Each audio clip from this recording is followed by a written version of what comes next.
You're listening to the Dwell on These Things podcast. I'm John Stange, and it's great to have you with us again today. And today we have a special interview with a friend of mine. His name is Ryan Reger. You've probably heard of Ryan. Maybe you've heard me mention him. Maybe you've listened to interviews I've done with him on my Platform Launchers podcast. But Ryan is someone who loves the Lord, someone who makes sure to testify to his faith in Jesus Christ in the midst of all his business endeavors. Ryan is also an entrepreneur who sometimes, Ryan, I think of stuff like this. I think of people like you particularly as serial entrepreneurs. You're like a Yes. serial entrepreneur over and over Yes. again.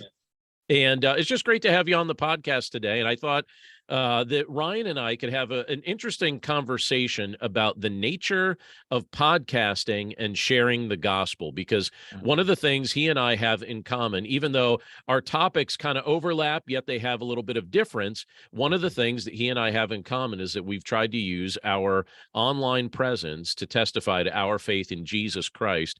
And so, Ryan, welcome to the show today. Thanks so much for spending some time with us. Of course, my pleasure. My goal is to get on all four of your podcasts. So all four? Yeah. Even the chapter a day audio Bible? I don't do. We'll figure out a way to make that work. Oh, okay. Can you do a guest? Can I have like a guest chapter? Oh, that'd be a funny thought, isn't it? You know, I'll tell you what, I actually reached out to Mr. T once, and just to do an interview on here. I wanted to see if he'd come on the show, and I still have hopes that he will come on the show at some point. That would be awesome. But wouldn't it be awesome to have like an audio Bible read by Mr. T? That would be cool. In my mind, anyway. Yes. That sounds great. So that would be awesome. Now my voice is not quite as cool as his, so I'm sure. Well, no, between me and him, he'll win.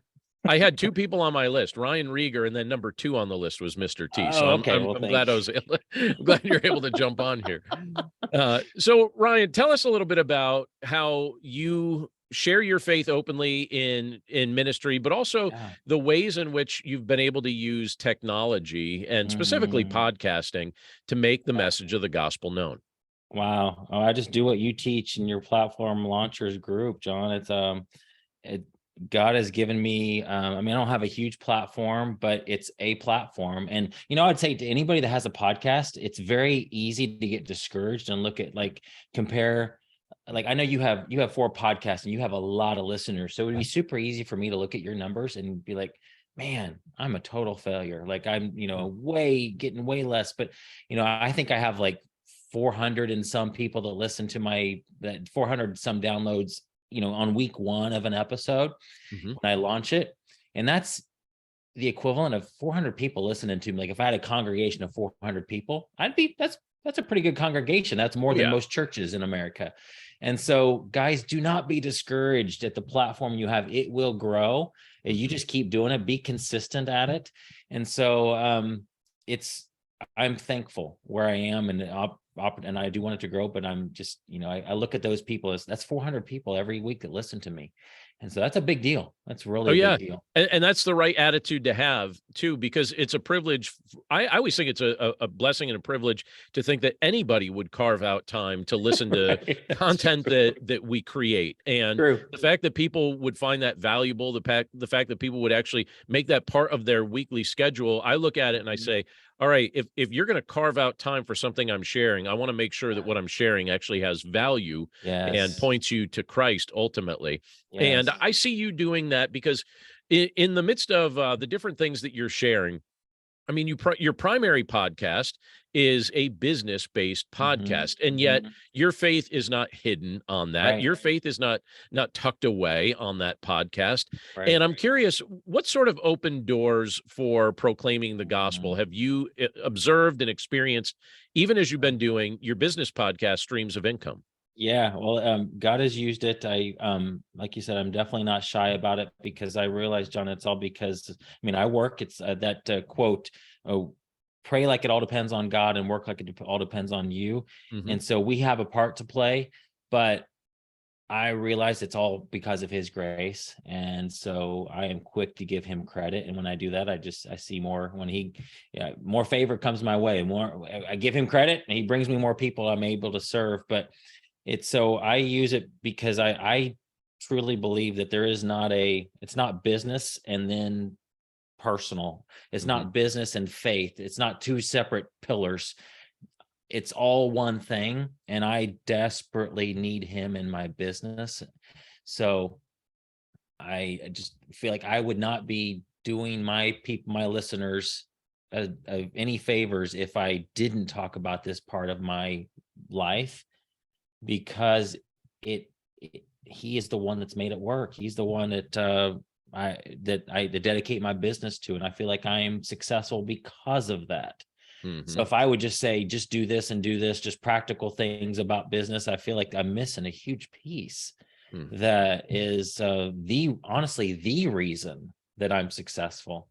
So, and what's cool is I will ask people, I'll send out emails, and I'll on my podcast say, how can I pray for you? And I'll get people that will bear their soul to me in an email and tell, because they feel like, John, podcasting is so intimate. I've heard people say it's the most intimate way of communication, because if they have like AirPods in their ears, it's like you're right there in their head talking to them.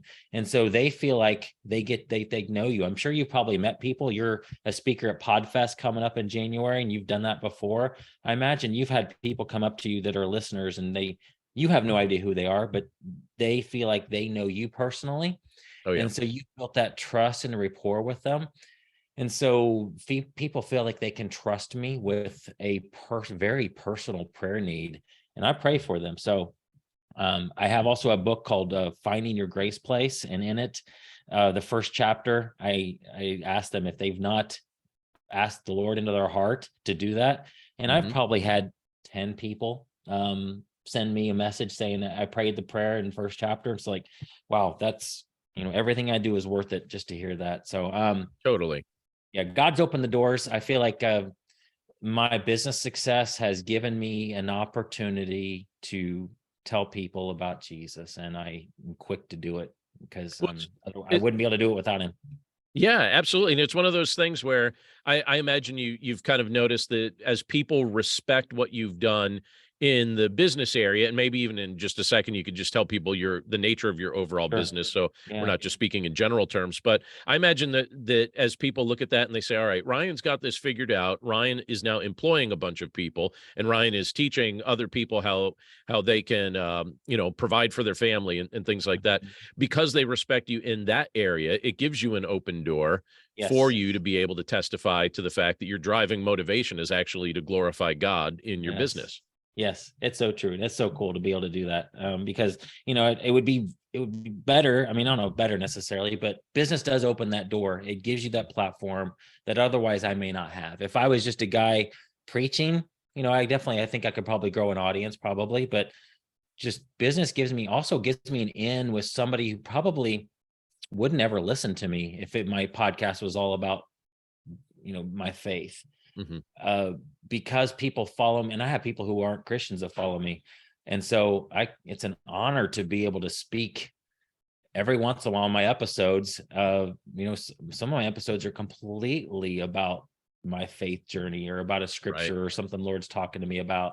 So that's cool to be able to do. And I don't think if all my episodes were always about that some people would follow me, but because they follow me through business, like you said, it opens that door for me to speak the truth into them. And I think it's wonderful that that's how you're stewarding that influence. That's something that the Lord made clear to me a little over a year ago when I started up Platform Launchers. I have 4 different podcasts. So Chapter a Day Audio Bible, Daily Devotions with Pastor John, and Dwell on These Things. Each are trying to help us in our walk with Christ and help us to understand the scripture. But then in late 2021, I started up Platform Launchers because I realized that from the business standpoint, people were reaching out to me and saying, hey, how did you develop a podcast? How did you do this? And they wanted to know technical things. And some of those people did not share my faith, but they had questions related to some of the technical aspects of some of the things I was doing. And I started to realize, I think people are asking me to help them with different aspects of online platform development, which then resulted in so many conversations related to my faith in Jesus Christ with people that I wouldn't have had those conversations with. And it sounds like you're saying the same thing. So give us an overview of your business. And then I have a specific to podcasting question for you. Yeah. So I started out in e-commerce, started selling furniture on Craigslist. Thank God we don't do that anymore. That sounds like a nightmare, but God used that and allowed me to not have to have a job. Thank God I haven't had a job since, quote, real job since 2008. So we did that for a few years. Then we moved to Amazon, started selling on Amazon, started selling small things using their Fulfillment by Amazon program, and then wrote my first book in 2013 about wholesale sourcing. That opened up my eyes to the possibility of making money from something that I know. And I've was quite amazed that people would actually pay me for knowledge that I have in my head, the experiences that I've learned through business. And so that's when I went all in on that. And then in December of 2016, I started a membership community. It's a recurring monthly membership for people who want to learn how to sell on Amazon.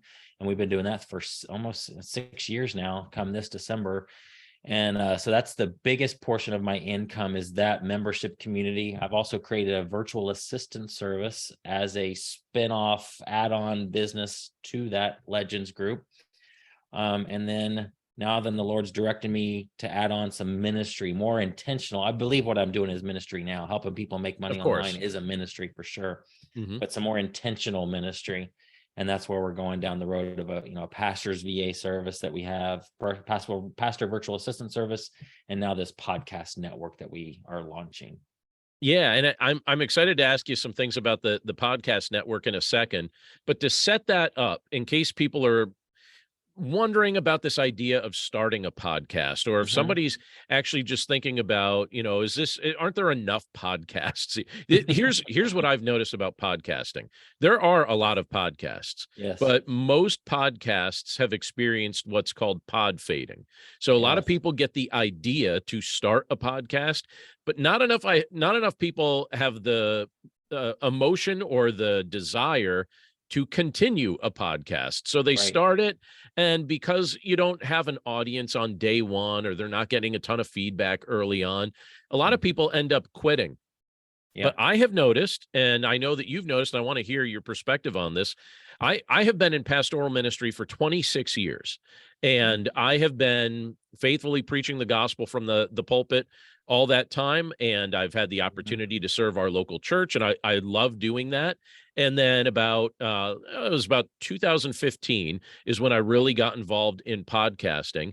And I could not have fully fathomed how many people that would give me the opportunity to share the scriptures with, to present the gospel to encourage in their walk with Christ. And it went from being something that I referred to as a hobby to something that I look at and I say, I'm doing a disservice to my impression of this if I call it a hobby. It can't be called a hobby anymore. It is very much a part of the ministry, the overall ministry that the Lord's entrusted to me. And I know you have that kind of vision to help people kind of gain that understanding as well. And let's segue our conversation into that a little bit here, because first of all, my first question related to this is, how have you seen the podcasting become an effective way for, let's say, church leaders and key volunteers and ministry professionals to proclaim their faith, to proclaim the gospel, to help people understand the scripture? Sure. Well, you have a church there in Pennsylvania. How many people come to your Sunday service? There's an average Sunday, we'll see maybe about 150 to 170. Yeah. And so how many people download? What's your biggest downloadable, the podcast that gets the most downloads, and how many downloads does that get? The Chapter a Day audio Bible receives almost 10,000 downloads a day. Wow. So you essentially have a church of 10,000 plus, because there are people that there's no way they will ever come to your church, either because for various reasons, maybe they live far away, or they just don't want to step foot in a church ever again for whatever reason.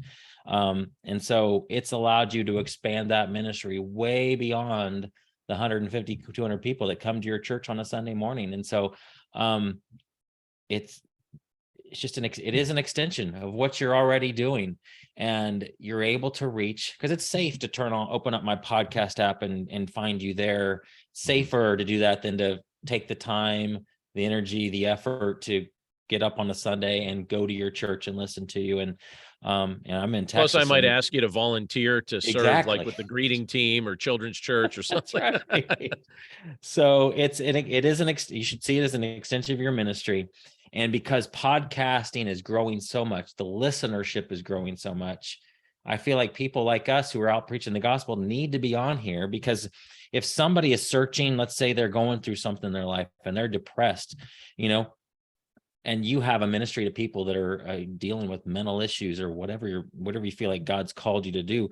I want that podcast that comes up to be something from a biblical faith-based background that provides the answers that person is looking for. So those of you that are listening and thinking about a podcast, do it, because especially if you're going to stay committed to it, especially you're also a pastor, because you're already spending time every week to prepare a sermon. Why not repurpose that content and put it up there?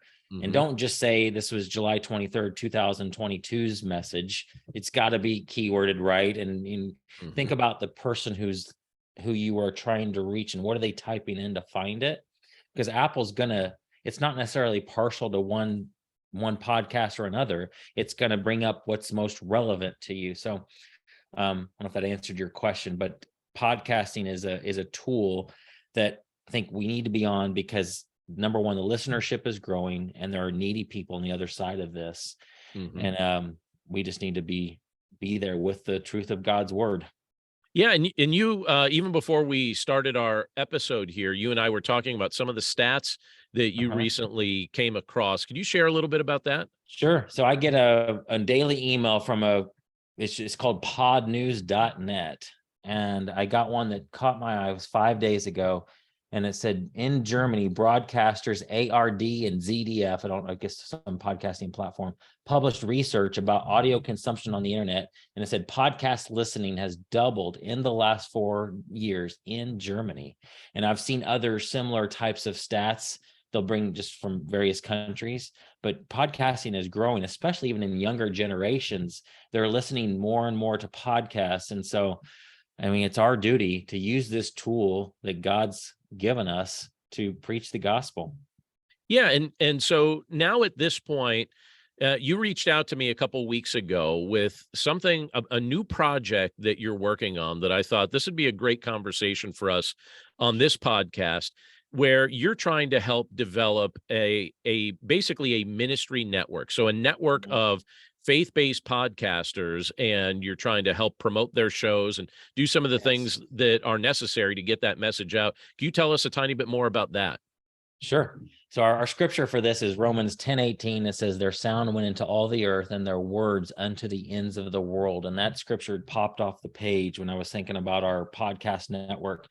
So my goal, and John, you're doing this so well in the Platform Launchers group, is to come alongside folks like yourself who have a message that the world desperately needs to hear, and help them amplify it, almost like, giving them a megaphone and helping them to use the tools that are out there right now in order to spread that message. You probably have seen this, but I feel like that folks in ministry are kind of behind with using the internet, using the tools that are available.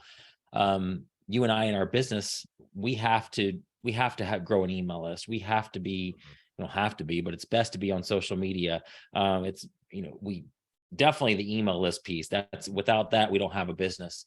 And so I feel like a lot of ministries I talk to, they're just not doing that well. They're not leveraging the tools that are out there very well.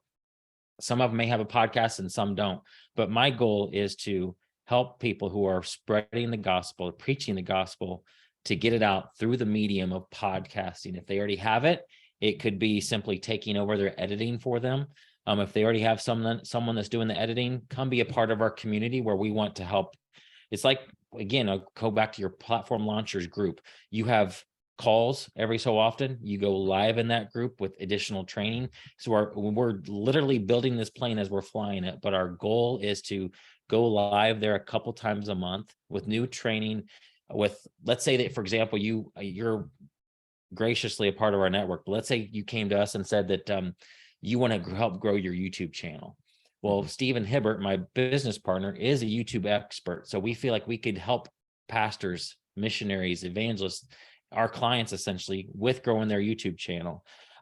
Maybe somebody needs help with growing their email list. I know how to do that. I want to help them do that. It's literally like, hey, you guys are here. You're a part of our network. What do you need? Literally, I don't know exactly every need that's going to arise, Mhm. but I feel like with my connections, if I don't know the answer to it and can't provide the help, surely I can pull on other people who be glad to come in and provide that help. So I would say, to boil it down, is a community of faith-based folks who are preaching the gospel, help them grow their podcast or start their podcast. And then the other piece that I'm excited about is the cross promotion piece of it. Yeah, tell us So about that yeah, piece. like let's say that you decide to launch podcast number 5 here. We could go to the group and say, hey, everybody, John's launched his 5th podcast. He's looking for guests who would like to be a guest on a show. Or let's say that you launch a new book and you want to get on other podcasts, which is a great way to get the message out, is to be guests on other podcasts. Well, within that network, I envision being able to, if we had 50 people in the network, maybe you get to be on 25 of them if their show is a fit for guests and set up that way. And so that cross promotion piece, I'm really excited about, because one of the best ways to grow your audience is to get on other people's podcasts. That's And true. that's kind of a chore. And so if you're already a part of a group of people who all have podcasts, then podcasts need guests usually. Now your chapter a day one doesn't. So I'm shot my dreams down there Until of being a Mr. T guest on that replies to one. my email, though. Right. When Mr. T replies, That's right. But we need, as podcasts, as a podcaster, I'm always looking for guests, and I'm always looking for get places to be on. And so a network is perfect for that. So to grow that community. But I guess all to say is we want to be a service. Our heart is to help people grow their ministry. And we feel like podcasting is a great way to do that. And we just want to help them. I agree. And I'll have you repeat this when we finish up, but real quick, if someone's curious, what's the website they can check out Sure. the podcasting network you're putting together? Caruso podcastnetwork.com. Caruso is spelled Kerusso. Caruso podcastnetwork.com. And why Caruso is because in the Greek, that means to proclaim. And we're not married to that term. If somebody comes up with a cooler, better name for it, I just wanted it to be something that means something, and tells folks what it is when they see that. And of course, most people probably don't know Greek, but Hey, some do. And a lot of people who are in ministry, we had to take Greek courses and receive some training in that. So Caruso podcastnetwork.com. We'll repeat that at the end. I have almost like I don't know, like a workshop question for you. Sure. So I received a question from a pastor friend just the other day, and he's in the process. He's actually been doing this for a little while. He has a show, and he shares that, and it's a faith-based show. It's all excellent content, Christ honoring, faithful to the scriptures. And he's concerned that it seems like it's stagnated. He's noticed that his growth, his listening base, things like that. Right now, he just feels like it's not really going down, but it's not really going up either. What would be some of the initial ways or some of the initial questions you would start with somebody that posed that kind of question? Does he have guests on his show? He does not. No, it's a solo show. Yeah. So that'd be one thing I'd be thinking about. Like for me, my biggest piece of advice for podcast, for anybody that my secret weapon, I think one of my thing to get it in front of new audiences is to do a podcast swap. And what that is, and that, so I need to think a little bit different for your friend, and you and I can discuss some things, what you would do. But I love the podcast swap because let's say that I wanted to get in on your radar. We don't know each other, but I wanted to get in front of you and wanted you to know about, because maybe I think my Amazon Legends group would be a fit for your audience. Then I would, instead of saying, hey, John, I think you should promote my group. You don't know me, but you should promote my group. That's going to be kind of a hard sell. Yeah. But if I say, will you come on my podcast? Very likely you're going to say yes to that. Unless, you're Mr. T and you're booked like crazy. But if you are looking to be on other people's shows, you're likely going to say yes to that, which gives me an opportunity to get to know you. We get to build some rapport. And then at the end, hey, you have a podcast as well. If you'd like for me to be on your show, I'm open to doing that too. But I love the podcast swap because it gives you an opportunity to go in with serving them instead of saying, hey, here's what I have to offer you. Here's a group. I want this from you. It's like I'm giving you the opportunity to be on my stage. Okay, so for your friend that does not have, it's all solo. Man, I would still try to figure out a way to creatively work with somebody, invite them. Oh man, I think maybe you do like Dan Miller, for example, doesn't have guests very often, but I would consider, trying to see if you can have guests every once in a while to open yourself up just to kind new of open that people. door up. Yeah. Yeah. Well, And I mean, well, maybe you because then don't the other change the thing whole is, show, but maybe once in a while you have a guest, because it just sure, works so well to give yourself an opportunity to get in front of somebody else by having them be on your show, even if it's just a short or even a bonus episode. Hey, everybody, I know we typically don't have guests on this show, but I've got a bonus episode and it's with my friend John Stange. I would be thinking yeah, about I stuff think like that's that. great counsel. Because I mean, well, even with our podcast here, Dwell on These Things, initially, this was a solo show. I didn't do interviews. And then somewhere along the way, someone that I was talking to thought I was about to interview him for his show or for my show.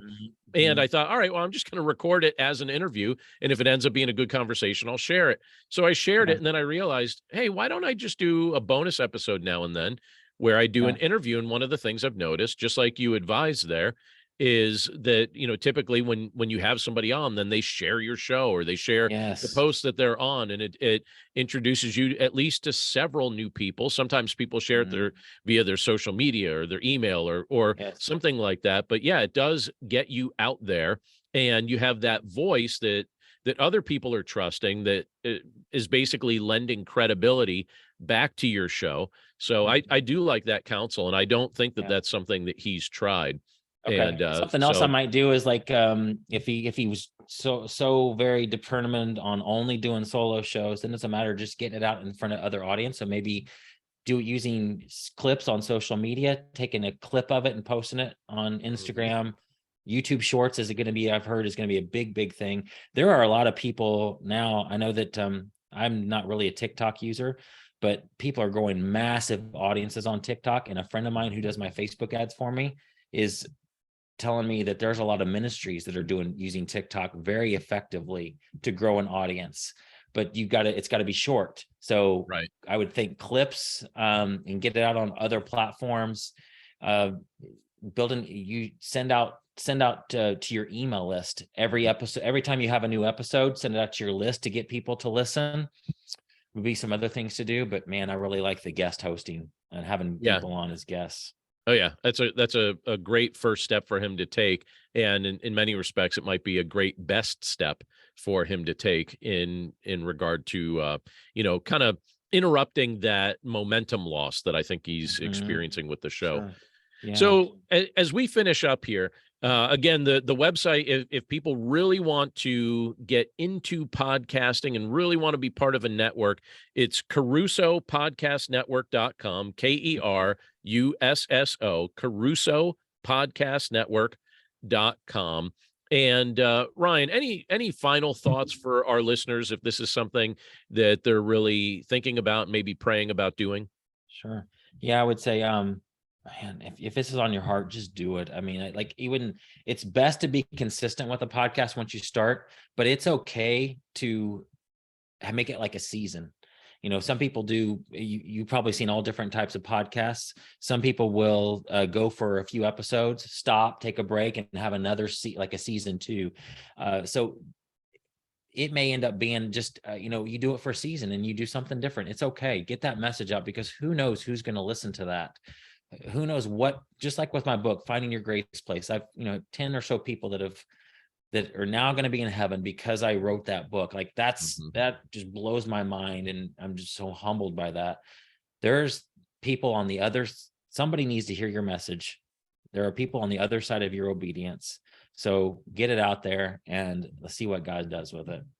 I love it. Ryan Reger, thanks so much for being a guest with us today on Dwell on These Things. And thanks again for your ambition to use your business expertise and your love for Jesus and combining them together to help people get the message of the gospel out there on the airwaves, letting people know about the change that Christ can facilitate in our lives. Really appreciate it. Thanks for having me on. My pleasure. All right. It was our pleasure as well. Have a wonderful day. You too.